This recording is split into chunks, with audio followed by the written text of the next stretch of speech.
They represented every contradiction of the Arab world in a city whose British colonial architecture of low-roofed, arched villas amid bougainvillea, of tired, hot government offices and mouldering police stations, existed alongside equally dated revolutionary slogans. The waters of the Blue and White Niles joined here, the permanent way station between the Arab world and tropical Africa, and Sudan's transition through 13 years of nationalistic rule. The Mahdiya, 60 years of British-dominated government from Cairo, and almost 40 years of factitious independence gave the country a debilitated, exhausted, unresolved identity.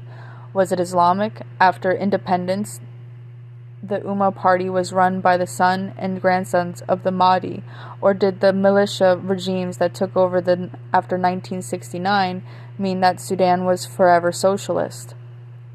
Tarabi was trying to act as intermediary between Arafat, who had just signed the Oslo Accord with Israel, and his antagonists in the Arab world, which meant just about everybody, and might have been making an unsubtle attempt to wipe Sudan off Washington's state terrorism list by persuading Hamas and Islamic Jihad to support Arafat. "I personally know Arafat very well," Tarabi insisted. "He is a close friend of mine. He was an Islamist once, and then slowly moved into the Arab Club. He spoke to me before he signed the accord with Israel. He came here to Sudan, and I am now putting his case to the others, not as something that is right, but as something of necessity. What could Arafat do?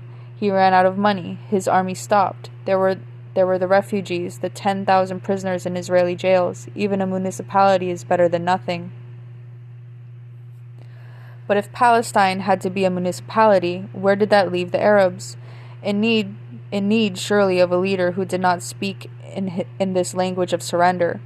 In need of a warrior, someone who had proved he could defeat a superpower. Was this not what the Mahdi had believed himself to be? Did the Mahdi not ask his fighters on the eve of their attack on Khartoum whether they would advance against General Gordon even if 2/3 of them should perish? But like almost every other Arab state, Sudan recreated itself in a looking glass for the benefit of its own leaders. Khartoum was the capital city of virtues, or so the large street banners claimed it to be that December. Sometimes the word virtues was substituted with the word values, which was not quite the same thing. But then nothing in Sudan was what it seemed. The railhead broiling in the midday heat did not suggest an Islamic republic in the making, nor did the squads of soldiers in jungle green drowsing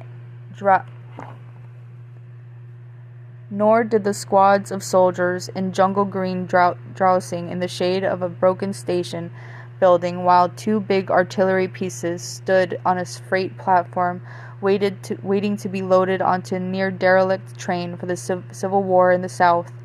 Britain had long favored the separate development of the Christian south of Sudan, from which the Arabic language and Muslim religion were largely excluded, until independence, when London suddenly decided that Sudan's territorial integrity was more important than the separate development which they had so long encouraged. The minority in the south rebelled, and their insurrection was now the central and defining feature of the Sudanese life. The authorities in Khartoum would one day have to explain a detailed list of Civil War atrocities, which had been handed to the United Nations in 1993, and which were to form the subject of a UN report the following year.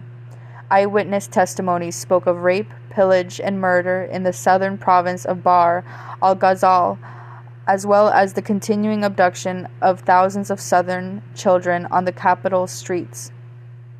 According to the documents, the most recent atrocities occurred the previous July, when the Sudanese army drove a railway train loaded with locally hired militiamen through territory held by the rebel Sudanese People's Liberation Army, under the orders of an officer referred to in the papers as Captain Jinat, commander of the People's Defense Force camp in the town of Muglad in southern Kordofan, and a member of the Sudanese Government Council in the southern city of Wau.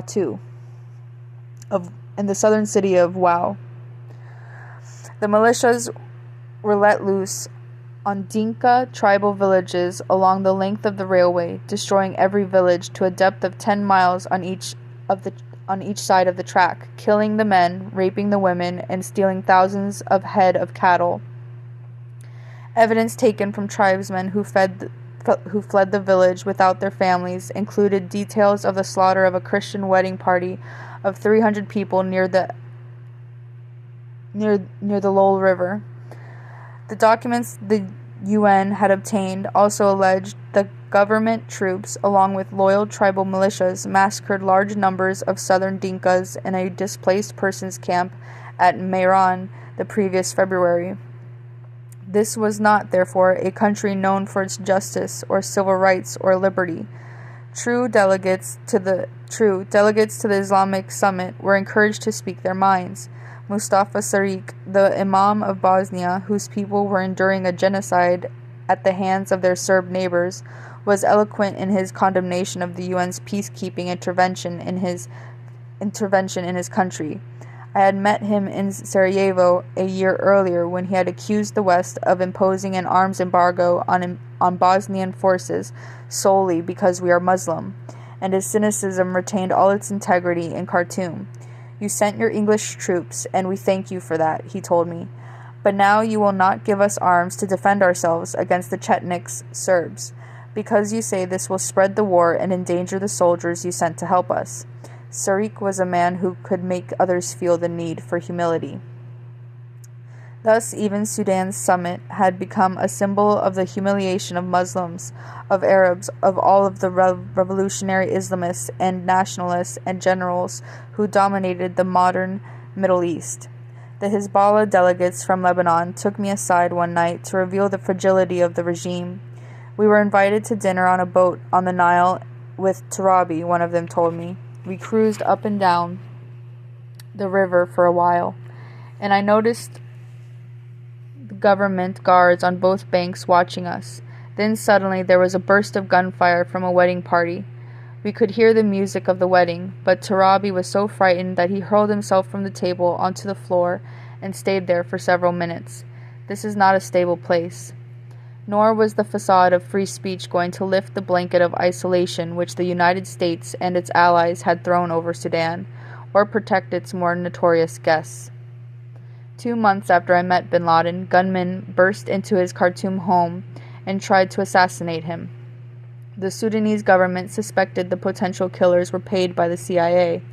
Clearly, this was no place for a latter-day Mahdi. Saudi Arabia stripped him of his citizenship later the same year. The Saudis and then the Americans demanded bin Laden's extradition. Sudan meekly handed its other well-known fugitive, Elik Ramirez Sanchez, Carlos the Jackal, who had seized 11 oil ministers at the OPEC conference in Vienna in 1975 and organized an assault on the French embassy in The Hague to the French. But Carlos was a revolutionary gone to seed, a plump alcoholic now rotten enough to be betrayed. Bin Laden was in a different category. His followers were blamed for bomb explosions in Riyadh in November of 1995 and then at a U.S. barracks at Al-Kabar the following year, which in all killed 24 Americans and 2 Indians. In early 1996, he was permitted to leave the country of his choice, and that was bound to be the one refuge in which he had discovered so much about his own faith. And so it was that one hot evening in late June 1996, the telephone on my desk in Beirut rang with one of the more extraordinary messages I was to receive as a foreign correspondent. "Mr. Robert, a friend you met in Sudan wants to see you," said a voice in English, but with an Arabic accent. I thought at first he meant Khashoggi, though I had first met Jamal in 1990, long before going to Khartoum. No, Mr. Robert, I mean the man you interviewed. Do you understand?" Yes, I understood. "And where could I meet this man?" The place where he is now," came the reply. I knew that bin Laden was rumored to have returned to Afghanistan, but there was no confirmation of this. "So how do I reach him?" I asked. "Go to Jalalabad. You will be contacted." I took the man's number. He was in London. So was the only Afghan embassy that would give me a visa. I was not in a hurry. It seemed to me that if the bin Ladens of this world wished to be interviewed, the Independent should not allow itself to be summoned to their presence. It was a journalistic risk. There were 1,000 reporters who wanted to interview Osama bin Laden, but I thought he would hold more respect for a journalist who did not rush cravenly to him within hours of his request. I also had a more pressing concern. Although the secret services of the Middle East and Pakistan had acted for the CIA in helping the Afghan Mujahideen against the Russians, many of them were now at war with bin Laden's organization, which they blamed for Islamist insurgencies in their own countries. Egypt, Algeria, Tunisia, and Saudi Arabia all now suspected bin Laden's hand in their respective insurrections. What if the invitation was a trick? A setup in which I would unwittingly lead the Egyptian police or the infinitely corrupt Pakistani ISI, the ubiquitously named Inter-Service Intelligence Organization, to bin Laden. Even worse, from my point of view, what if this was an attempt to lure a reporter who knew bin Laden to his death, and then blame the killing on Islamists? How many reporters would set off to interview bin Laden after that? So I called back the contact in London. Would he meet me at my hotel? The receptionist at the Sheraton Belgravia called my room in the early evening. There is a gentleman waiting for you in the lobby, he said. The Belgravia is the smallest Sheraton in the world, and if its prices don't match that diminutive title, its wood-paneled, marble-floored lobby was as usual that evening. The preserve of elderly tea-sipping ladies, waistcoated businessmen with silver hair slightly over the collar, and elegantly dressed young women in black stockings. But when I reached the lobby, I noticed a man standing by the door. He was trying to look insignificant, but he wore a huge beard, a long white Arab robe, and plastic sandals over naked feet. Could this perhaps be bin Laden's man? He was. The man ran the London end of the Advice and Reform Committee, a Saudi opposition group inspired by bin Laden, which regularly issued long and tiresome tracts against the corruption of the Saudi royal family. And he dutifully sat down in the Belgravia lobby, to the astonishment of the elderly ladies, to explain the iniquitous behavior of the House of Saud and the honorable nature of Osama bin Laden. I did not believe the man I was talking to was a violent personality. Indeed, within 2 years, he would personally express to me his distress and rupture with bin Laden when the latter declared war on Americans, Crusaders, and Jews. But in 1996, the Saudi hero of the Afghan war could do no wrong. He is a sincere man, Mr. Robert. He wants to talk to you. There is nothing to fear. This was the line I wanted to hear. Whether I believed it was another matter. I told the man I would check into the Spinghar Hotel in Jalalabad. The most convenient flight into eastern Afghanistan was from India, but Ariana Afghan Airlines flight FG315 from New Delhi to Jalalabad was not the kind that carries an in-flight magazine. The female passengers were shrouded in the all-enveloping burqa. The cabin crew were mostly bearded, and the cardboard packet of lychee juice was stained with mud. The chief steward walked to my seat, crouched in the aisle beside me, and, as if revealing a long-held military secret, whispered into my ear, "We will be flying at 31,000 feet, if only we had approached. At 30,000 feet, if only we had."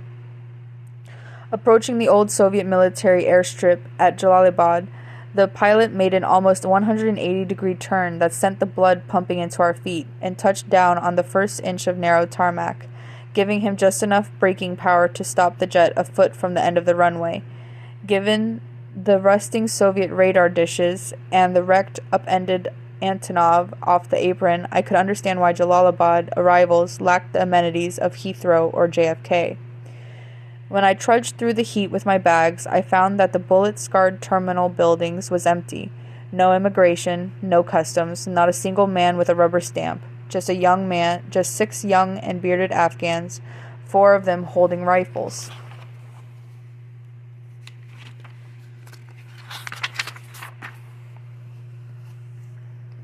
who stared at me with a mixture of tiredness and suspicion.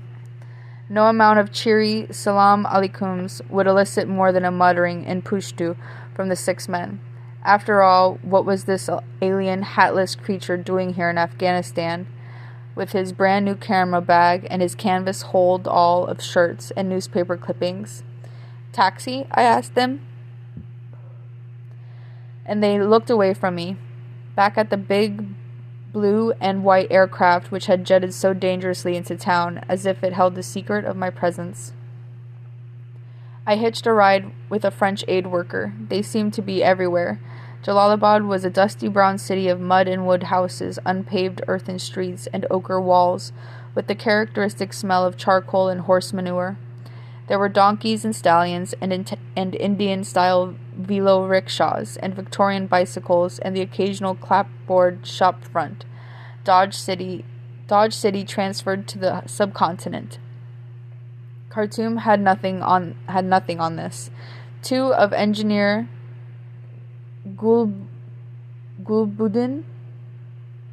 Hekmatyar's local guerrilla commanders had turned up for their haircut at the same time the previous month and shot dead the barber and a couple of other men before deciding who was first in the queue. A third of all the children in Jalalabad hospitals were the victims of joy shootings at weddings. It was a city ripe for Islamic discipline. But it didn't put the agencies off.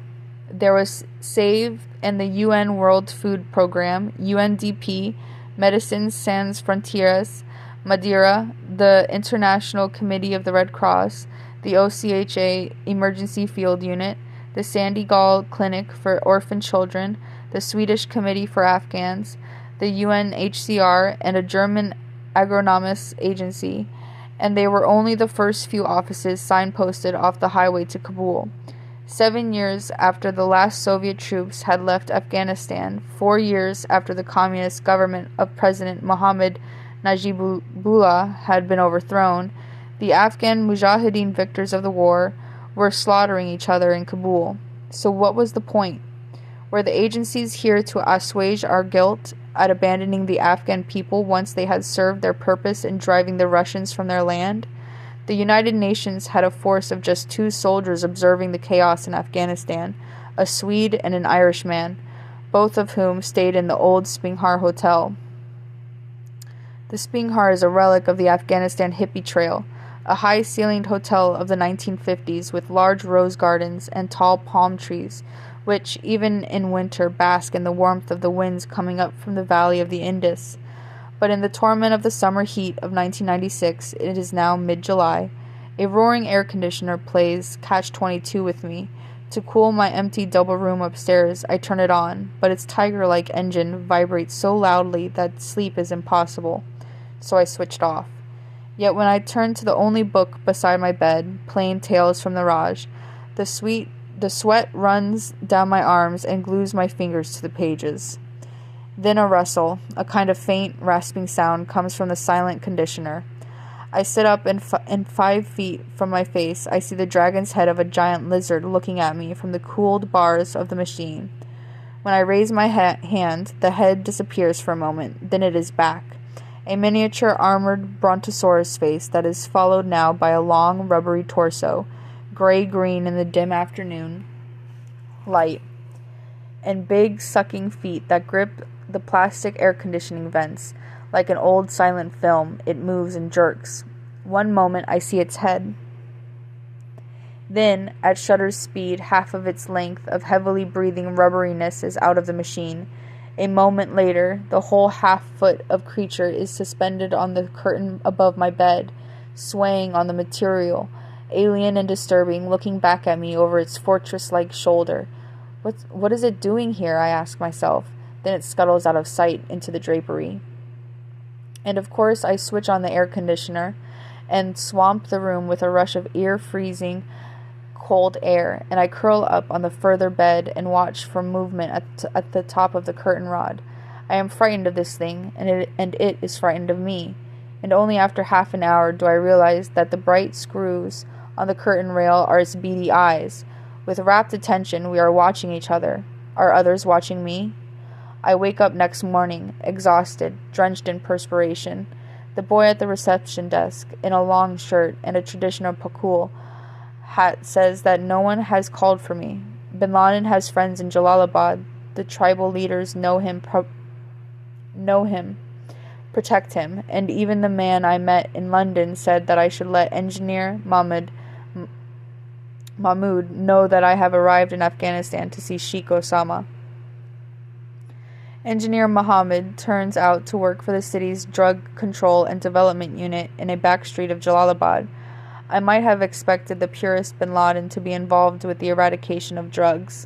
In 1996, Afghanistan was the world's leading supplier of illicit opium, producing at least 2,200 metric tons of opium, about 80% of Western Europe's heroin. Afghans are not immune. You can see them in Jalalabad Bazaar, young men with withered black arms and sunken eyes. The addicts returned from the refugee camps of Pakistan, still living witnesses to the corruption of heroin. It's good for the Afghan people to see them, a Western aid official says coldly. Now they can see the effect of all those poppy fields they grow, and if they are as Islamic as they claim they are, maybe they'll stop producing opium. He smiles grimly, or maybe not. Probably not. The eastern Nangarhar province is now responsible for 80% of the country's poppy cultivation, for 64% of Western Europe's heroin, and laboratories have now been transferred from Pakistan to a frontier strip inside Afghanistan, producing hundreds of kilos of heroin a day, fortified with anti-aircraft guns and armored vehicles to withstand